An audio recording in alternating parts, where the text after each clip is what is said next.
Diesel, key players say, has become a symbol of the global energy crisis and is taking its toll on Nigeria's economic development, especially small and medium enterprises.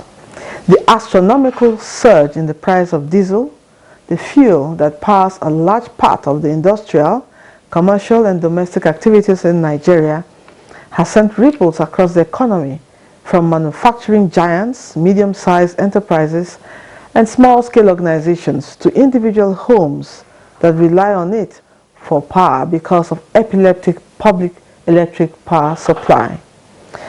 Diesel's stronghold on Nigeria's economy is seen by means of the gigantic generating plants it powers, which turn the industrial machines in the industry. The trucks used for long-distance haulage of industrial and finished goods to small devices used by small-scale enterprises. The demand for diesel cannot be overemphasized, as there are virtually no substitute products to it in the short run. It is natural that a change in diesel price does not have a commensurate impact on demand. Hence, producers and ultimately consumers bear the brunt of the diesel price increase. The price rose from about 260 naira per litre late last year to over 850 naira per litre in Nigeria, and this has put unprecedented stress on the economy, threatening its ability to produce goods and services.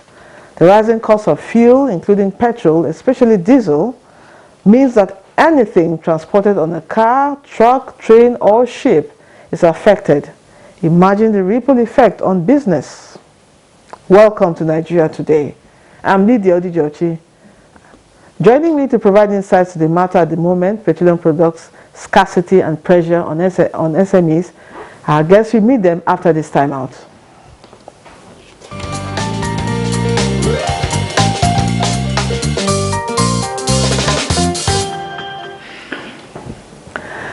Like I said earlier, joining me to provide insight to the matter of the moment, petroleum products, scarcity and pressure on SMEs, is Mohammed Shuaibu, Secretary, Ipman Suleja.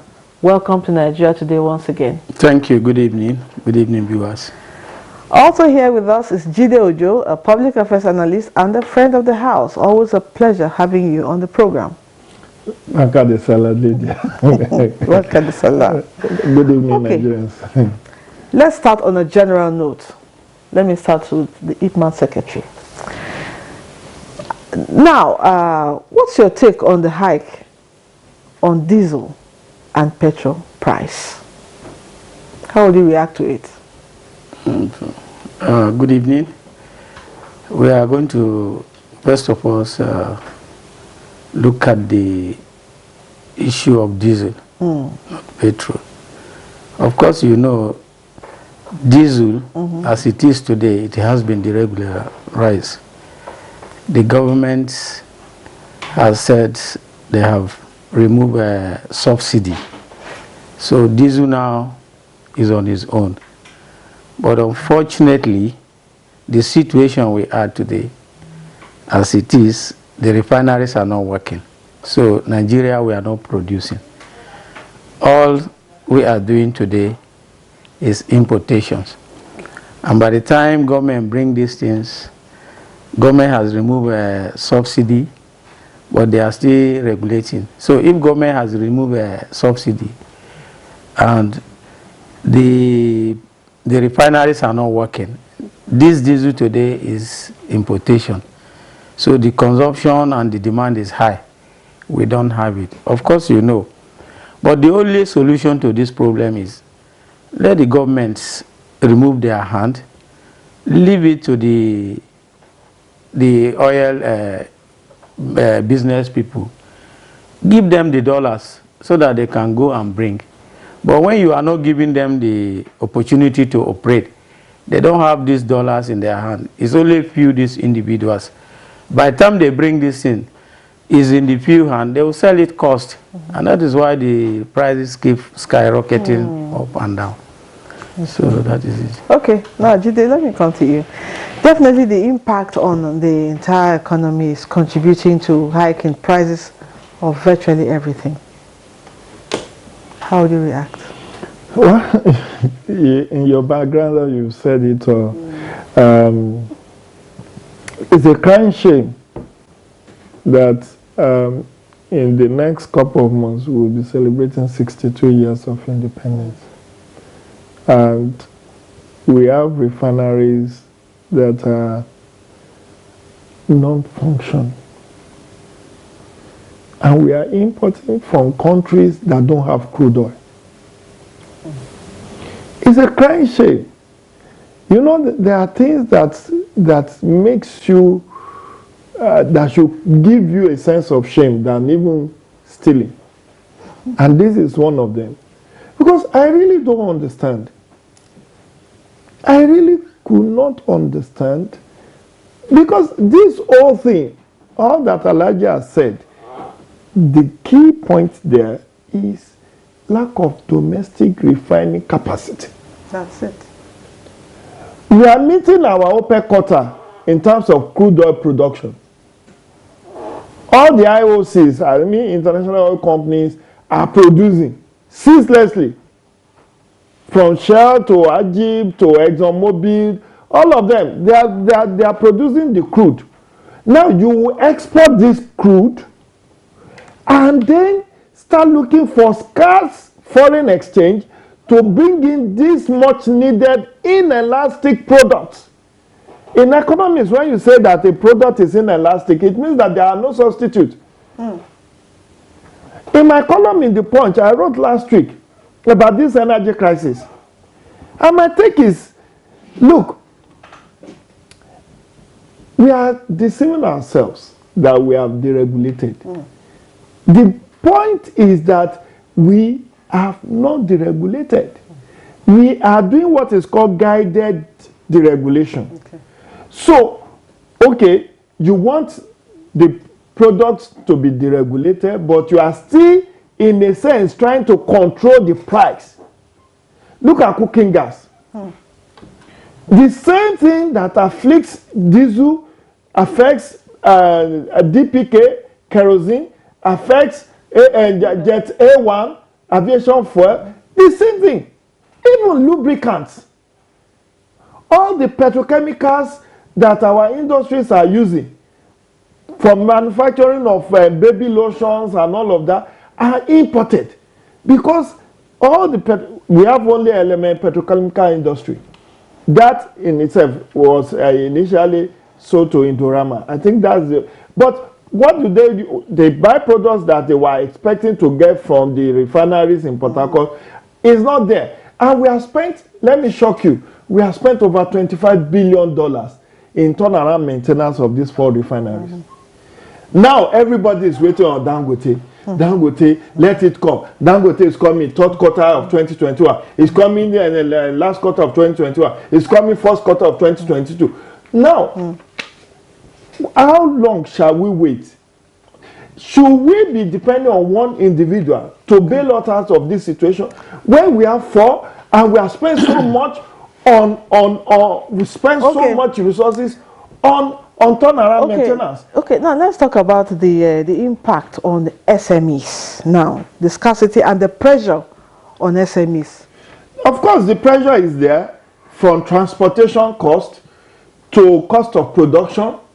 A loaf of bread, I don't know in your neck of wood, a loaf of bread is now eating 1,000 naira for the same loaf that we used to buy for 300, 400 naira.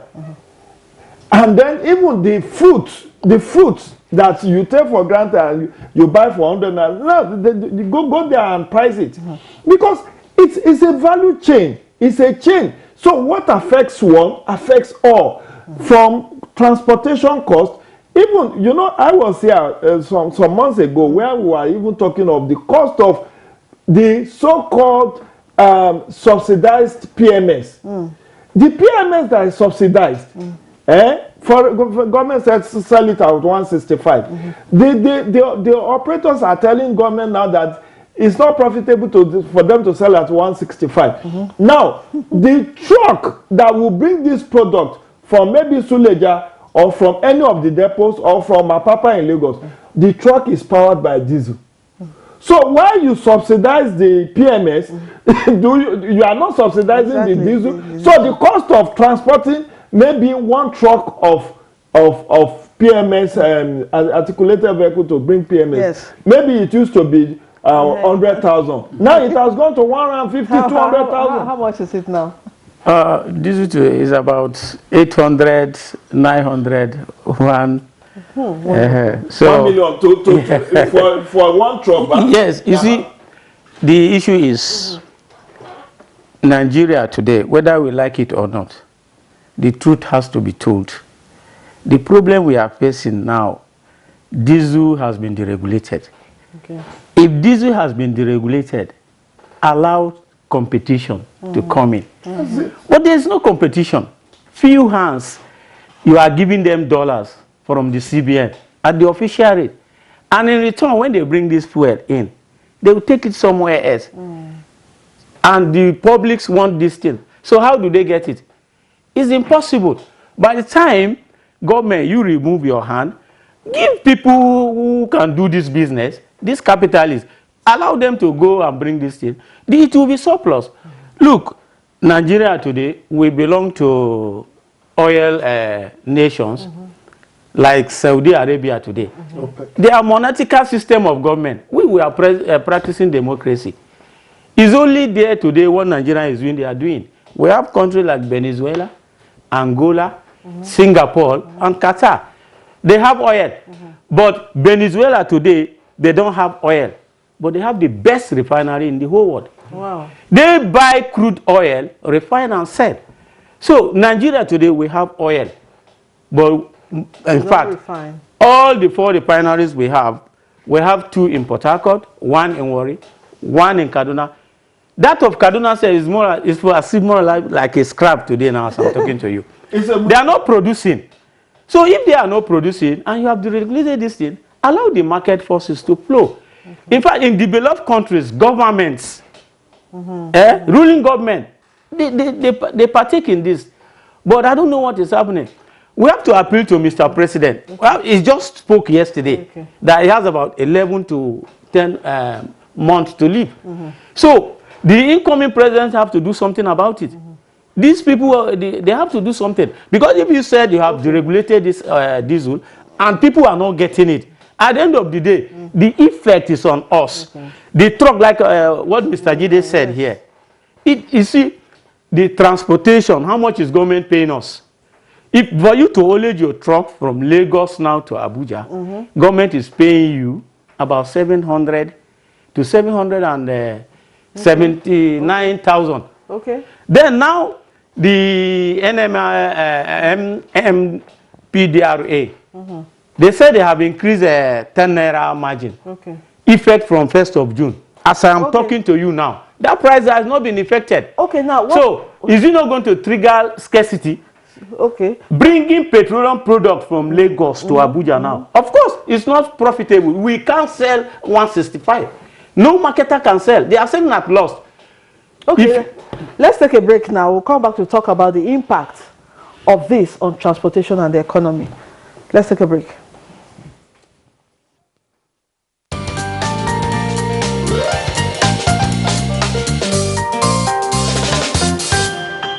Before, no day like that for the fuel. I wake up this morning, check my fuel. I go buy fuel for NNPC. Then tell me say 85, why 85? I say why? So one man asked me, say, Papa, why this is almost 2 days? Now yesterday they said that they put fuel. But myself I don't know. And money I carry go there is almost 3,000 naira. Why you use proof for fuel for motor? I don't know what I can do. If you call passenger, make you pay that 100 naira, 200 and 120. They don't agree. Say that 15 naira. So no, we be driver where they drive somebody motor. We the suffer them. We don't get gain. Since morning now, from morning to night, I never get 4,000 naira. Things are getting more difficult in Nigeria because of no fuel. And I must tell you that every day, price of goods in the market is going up every day. Of course, everybody knows what is good and what is bad. The government should do the right thing, the needful, by at least making that fuel available. If the fuel is 400, let it be available. That's just it. It's affecting everybody.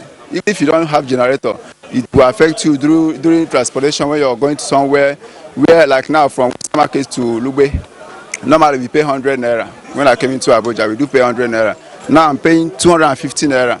Just not just that because the vehicle is expensive, it's because the fuel is expensive.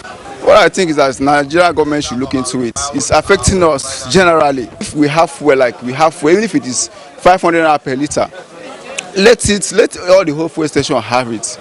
Do you understand? When you drive into a fuel station, you get your fuel.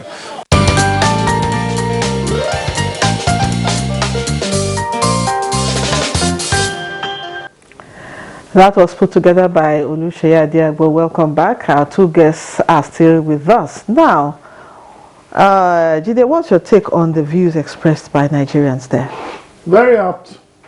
Very apt. They are average Nigerians like you and I, and we all suffer the brunt. And you know, when you look at the micro, small, and medium enterprises, they are the worst affected. Yes. I have an uncle that's into some cottage industry. He spoke to me yesterday. He said they can't do business again because of diesel, because it's not profitable for them. People are not patronizing because of high cost of their goods. Even services. You go to hospitality, everybody has increased. Banking sector is now closing. They are shutting down their generator by 4. Everybody is cutting costs. So it has affected negatively both the production of goods and even delivery of services. And it has led to high cost of living rather than high standard of living. So now many families are groaning because, okay, let's take it for instance now. You have children who have to take public transport to go to school, or even those who are being picked by school buses. The price of the amount paid by students, pupils for school buses has been increased. So everybody have had to adjust their set. And this thing is not a rocket science. Yes, it's not. We were looking forward to the passage of Petroleum Industry Act last year after 18 years. It has been passed, it has been signed by the president, but they have suspended the implementation of part of that bill and part of that law. And that is why there is no competition, like Alhaji said.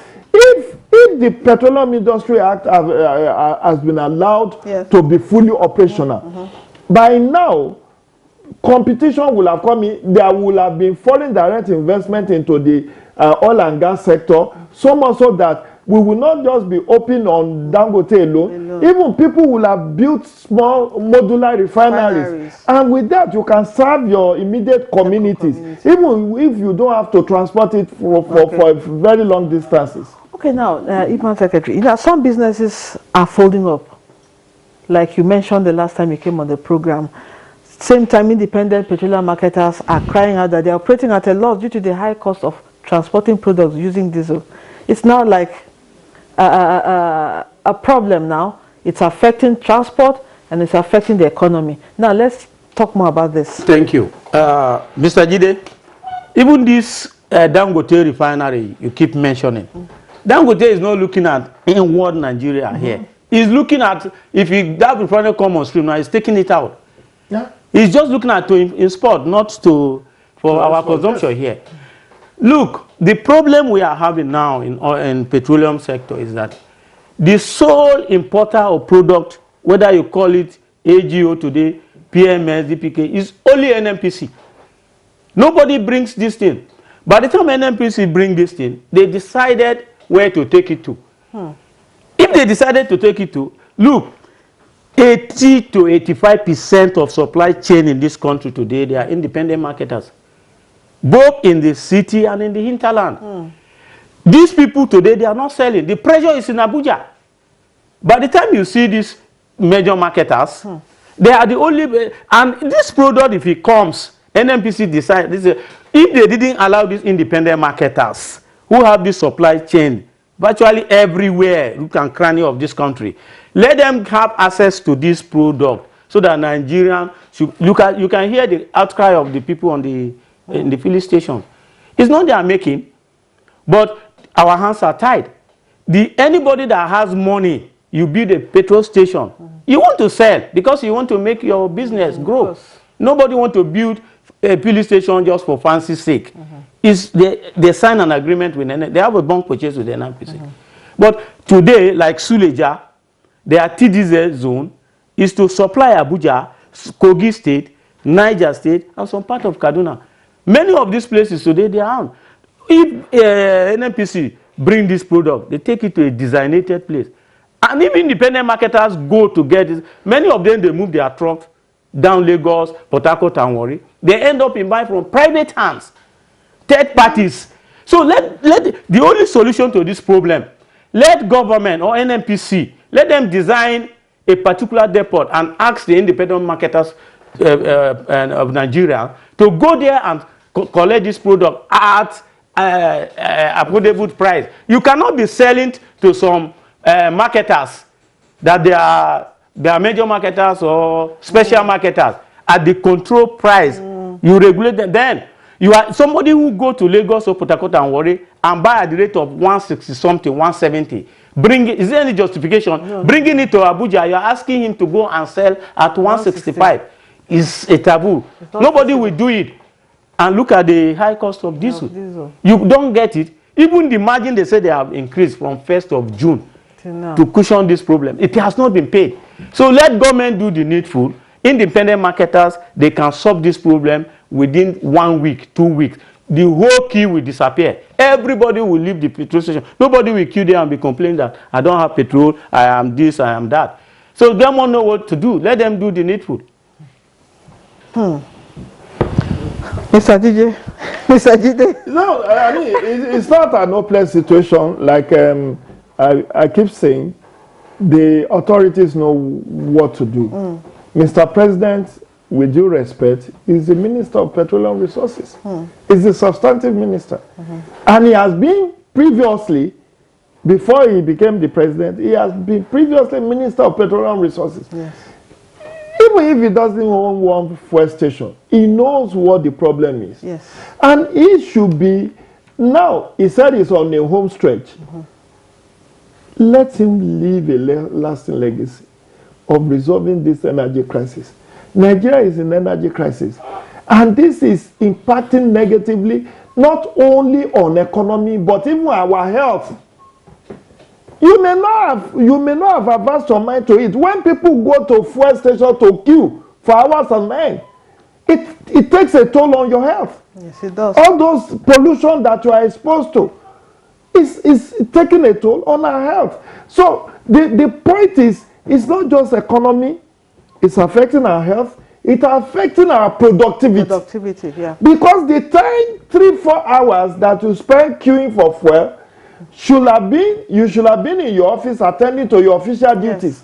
Now that man hours is lost. So the economic, social, health loss is gargantuan. It's not something that can even be quantified in naira and kobo. And so we need the political will, and we need to fight corruption. There is a lot of corruption in this system. In this sector. That is why some of these things are looking like a rocket science that we don't want to resolve it. What are your final words? 1 minute. Okay, my final word here is let the governments allow independent marketers to solve this problem. All right. The government know what to do. Okay. Let them design a particular depot where the independent marketer can and as well go and get it at affordable price. Okay. So that if they get it, they will bring it down to the north and solve this problem. All right. That's it. We hope that it will be done in the near future. Well, I must thank our guest, Mohammed Shaibu, Secretary Ipman Suleja. Thank you for coming. Thank you. And of course, Jide Ojo, a public affairs analyst. Thank you for your insights. It's a pleasure. We appreciate you. We like to say in the industry, the downstream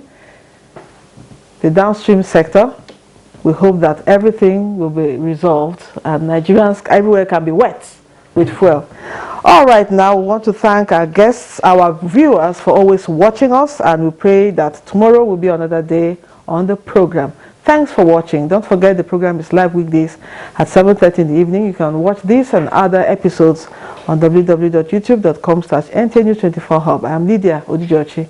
Goodbye.